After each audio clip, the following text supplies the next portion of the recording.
Yesterday we featured the two undefeated teams here at the MasterCard Memorial Cup. That was Oshawa and Quebec. Tonight, though, we have two teams both looking for their first wins. Rimouski, the Oceanic, the top team coming out of the QMJHL, as they face off against the tops from the Western Hockey League. That is, of course, the Kelowna Rockets. Inside the Colisée, we expect a battle. Neither team wants to go 0-2 to kick off their tournament. Inside the rooms, have a look at Big Leon Draisaitl. He spent 10 minutes in the box on Friday. The Kelowna Rockets need the Oilers prospect very much on the ice. The Western Hockey League's playoff MVP. Dan Lambert, with that last change, puts the Draisaitl line out against the Alexis Loiseau line. And Loiseau led Rimouski in points this season. And Draisaitl, along with Merkley and Chartier, that is one loaded up line. Lambert decided to put it together in Game 2 of the Brandon Series, the WHL Championship, and they were on fire. He needs to rekindle that fire tonight. Josh Morrissey makes a short pass up to Nick Merkley, and a belated birthday to Nick Merkley. He turned 18 on Saturday. Gets into the middle. There's a happy birthday gift for Nick Merkley. What a start. Kelowna leads. Is it Todd Warner or the amazing Kreskin? He talked off the top of the broadcast about Nick Merkley, how he engaged the rest of the group, how he remained level-headed after taking those two early penalties. And here on the rush, it's Merkley taking his feet, wide drive. You'll love to see Draisaitl do that all game long. He'll gain the line, he'll stop, he'll be pensive, he'll make the right decision. And here, look at the ability for Merkley to kick this puck between both of his skates before finally getting to his blade and getting that puck up over Gandon. What a start for the Kelowna Rockets. And some pushing and shoving at the face-off. Justin Vachon was the penalty minute all. A breakaway by Nick Merkley. Clapperton over to Loiseau. There's a shot and a save. The rebound's out there. Draisaitl has it under control for the Rockets. Draisaitl assisted on the Nick Merkley goal. He is now on a 10-game point streak. Joe Gattenby. He is from Kelowna. Good skater, got the puck in. Gandon couldn't stop it behind his net, and here's Ward Chartier to Merkley. Draisaitl stopped by Gandon. Tic-tac-toe play. Clapperton sees the open man. It's Chapineau. There's a good move around Morrissey. Draisaitl's there. He finishes his check, helping out his defenseman. Bailey gets to center, sends it in. Notice that Chartier and Draisaitl were out there, and another good chance for Leon Draisaitl. Louis-Philippe Gandon. Leon Draisaitl was acquired from the Prince Albert Raiders to help shore up the forward group in a blockbuster deal that general manager and owner Bruce Hamilton made. In coming to the Kelowna Rockets, it took a while for him to adjust to coming back to the junior level, to adjusting to a new team, a new city, but it also took his teammates time to adjust to him. And once that adjustment was finally made and complete, the Kelowna Rockets really started to take off. And I think that really coincides with about Game 4 of that Portland series. Portland had come back to bite Kelowna in the butt in 3 of the last 4 meetings in the playoffs. They got over that hump, and that really set the tone for their entrance into this event. Las Vegas, and who knows what will be made of the National Hockey League, either here or Las Vegas. Kostelek tries to backhand it on net. Loiseau in front, and Clapperton got a stick on it. That's a big goal for Rimouski. They answer back.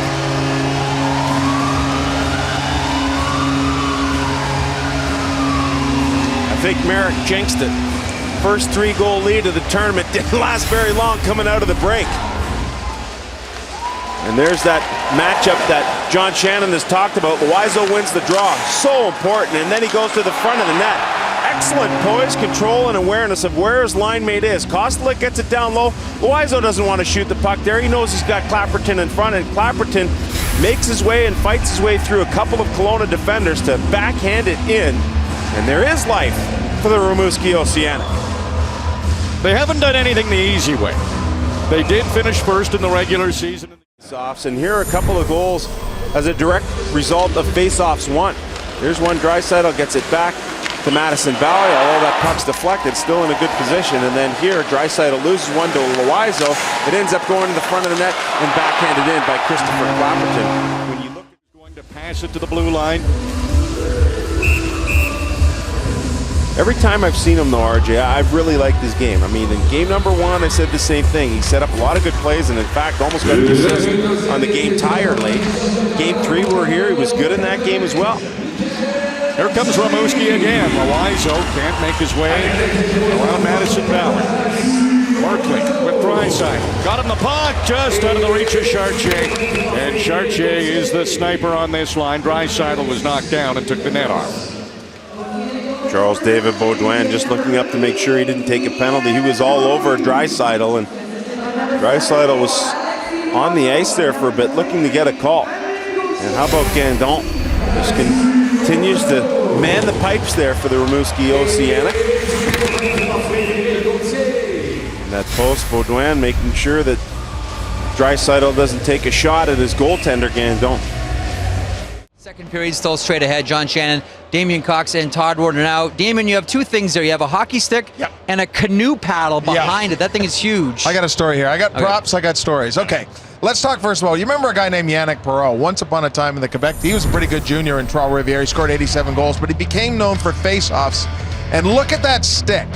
He used a very large paddle on his stick. He's now teaching Chicago Blackhawks centers how to take them, and Marcus Kruger was talking about, with that stick you can win face-offs. Now look at Leon Draisaitl, very good face-off man for the Kelowna Rockets, also using a very long stick. Well, he was generous enough to share his secrets with us by giving us one of this. Now, the longer one here is Leon Draisaitl's. The other one belongs to Nick Merkley, and you can see the enormous difference in the length of the blade. And when Todd and I were talking about this, I said, you know, that's a real advantage. And I said, how hard is it to play with a blade like that? Well, it's difficult because you need to have really good hands to use a blade, to control a blade like that. Most players today will use a smaller blade like Nick Merkley's stick here, where they can, you know, control the puck, shoot the puck, pass the puck wherever from a smaller area on the blade. And we've seen Draisaitl in the past use the whole blade, forehand and backhand. Takes a good player. A guy like Pavel Datsyuk has hands like that, to use a stick like that. Now, we were talking with Leon this morning, and he said his father, Peter, who was a really good hockey player, played for Germany internationally, he was the one who suggested it. They use the same pattern. They're pretty straight. But you can see there's Peter Draisaitl almost scoring on Sean Burke in the Olympics.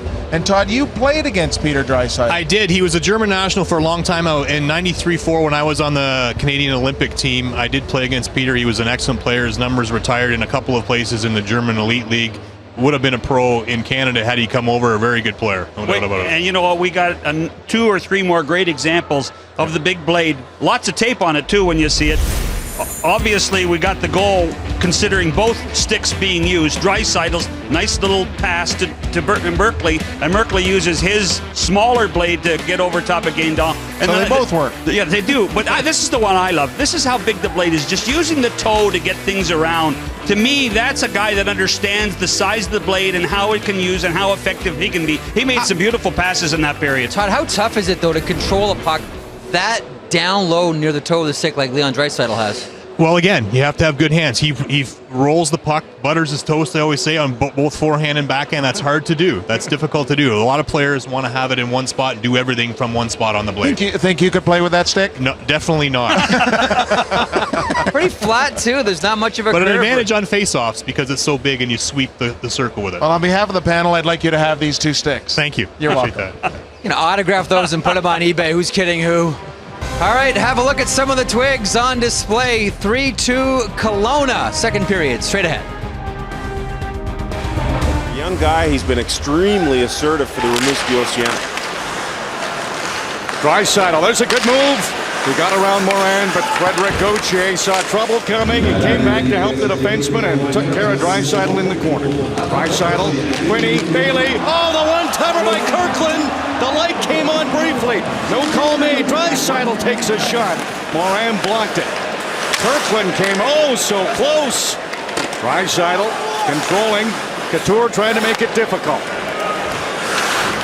Quinney had broken his stick. He went to the bench to get another one. Bowie to Draisaitl. Goes to his backhand. Bowie takes a shot. That's a save. Gandon's lost his stick. He had to make that save with his stick right in the crease. Now he's got it.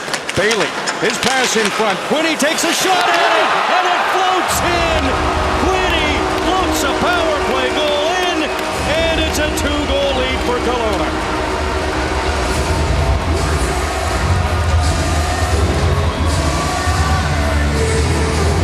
the momentum building for Kelowna on this power play, and it seemed to me as if it was just a matter of time. Broken stick, stick exchange, puck maintained in the offensive zone.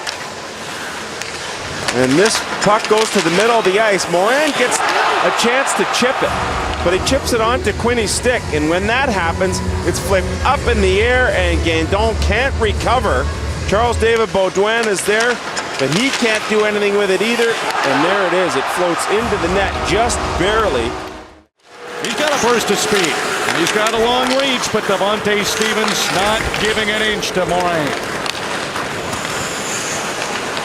Bowie skates around Morin. Madison Bowie goes cross ice. Merkley gets in front. It's in. Merkley gets another one. Kelowna leads by 3.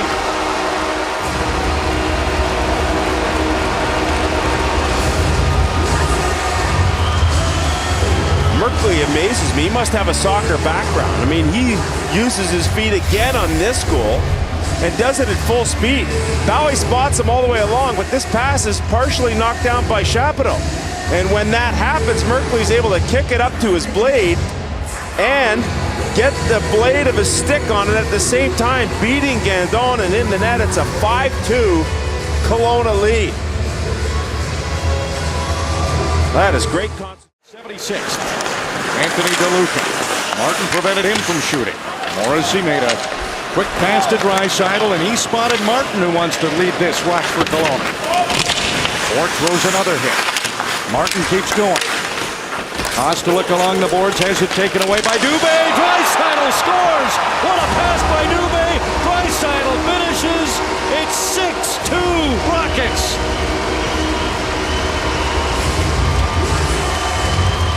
Tough way to have to come into the game if you're Philippe Durocher. Get that 4-on-4 situation, all that room out there. Dubé does such a good job on the forecheck.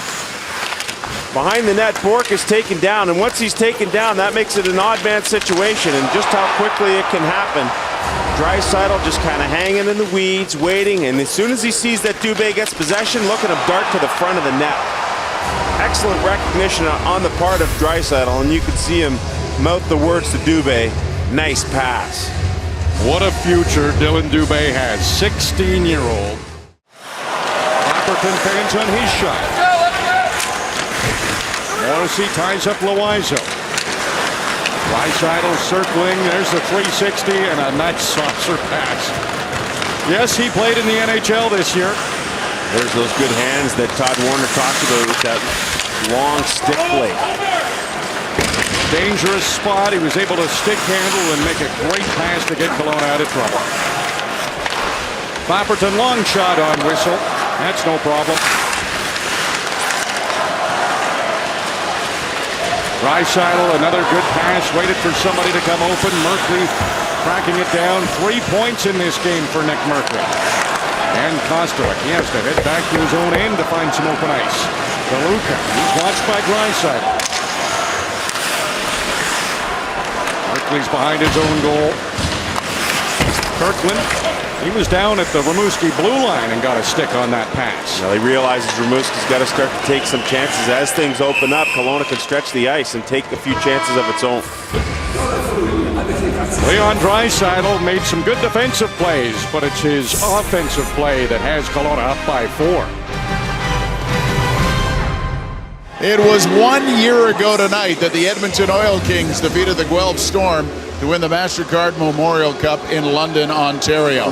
Now, throughout the season, the Oil Kings dedicated it to Christian Bells, who died tragically in a swimming accident before the season. He was in the Oil Kings' heart throughout the MasterCard Memorial Cup.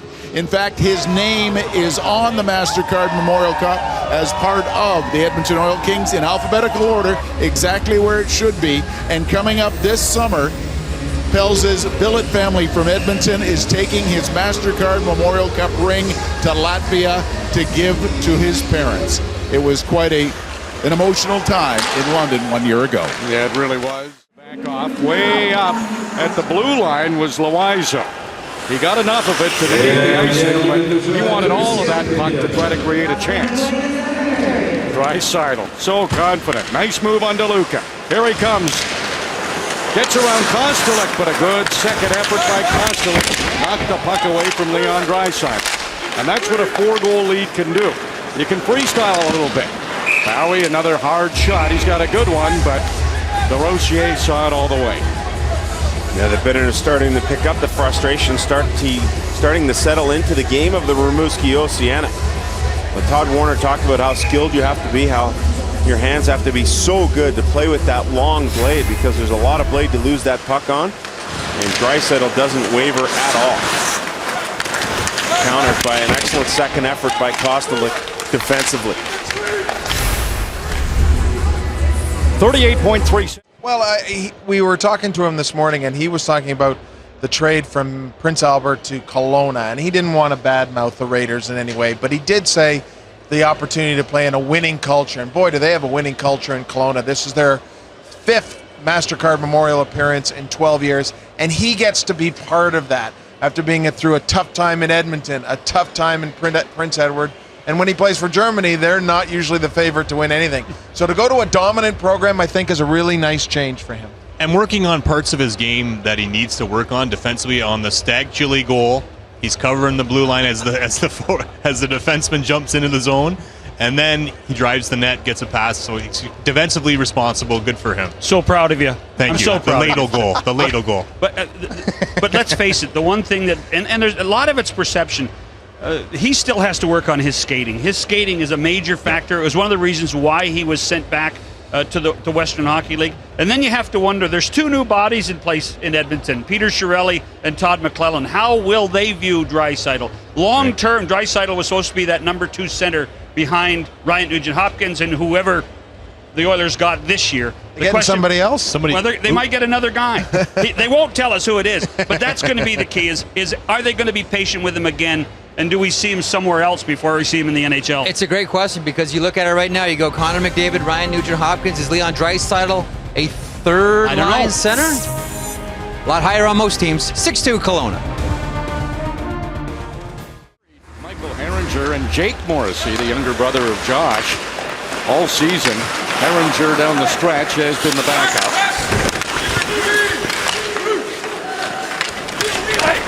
Morrissey controls the puck out of that scrum. And Kelowna, short pass, sends Draisaitl to center. All he wanted to do was get the puck in deep, forcing Rimouski to take some chances. And Merkley right in on the forecheck, and a heavy play on Bork knocked him down. Clapperton's pass. That gets to Draisaitl. Now he just wants to play keep away. And he can do it. A couple of hard slashes from Loiseau on Draisaitl. And Draisaitl gave him one back.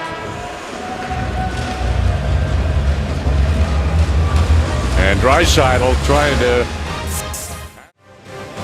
Leon Draisaitl checking the wrist. He goes to the box. He was the victim of a couple of slashes here. Loiseau, one there in the back of the leg, another one to follow it up, and then he retaliated.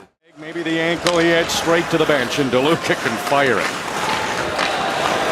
Anthony DeLuca has one thing on his mind right now, and that's get a goal. Get going. He can be streaky once he finds the back of the net. Morrissey shorthanded. Sees some open ice, makes a move, drops off for Southam. Puck sent back into the Kelowna end. Jackson Whistle comes out. Did he get to it just in time? Oh, wow. Gauthier from behind the net. It looked like the chance was over. And he banked it in off Cantonby. That will go as a power play goal. And one you don't draw up like that. I'll give Freddie Gauthier a lot of credit, but it's his size, his speed, and his reach. You don't often talk about the speed for Freddie Gauthier much, but his straight line speed has improved over the year. And here he just chips that puck ahead to himself. He tries to chip it in and then says, you know what, I'll try the bank shot, and it works perfectly. Good effort on that first occasion, and then Gattenby stops right in the crease. It goes off the back of his right leg and in. And here's how it was seen by the referee. Chip by Gauthier, all that speed, Gattenby stops, and it's a bank shot. And another penalty to Kelowna. That has been a steady parade all of a sudden. There's just over 6 minutes to go. It's a 3-goal lead. Power play Rimouski. Things might get interesting here. Jolie leaves it for Clapperton. He'll go to Kostelik. Takes the shot. That's blocked before it got to Whistle. Loiseau quickly in. Whistle stopped it. Bowie comes up with a rebound, but he's pressured by Gauthier. Comes back to Jolie. That one's blocked by Chartier. Draisaitl gets that puck and wants to skate it away. Got away from Gauthier. Now he cuts to the net and scores. What an individual effort. A beautiful goal. Short-handed Leon Draisaitl. That's a thing of beauty.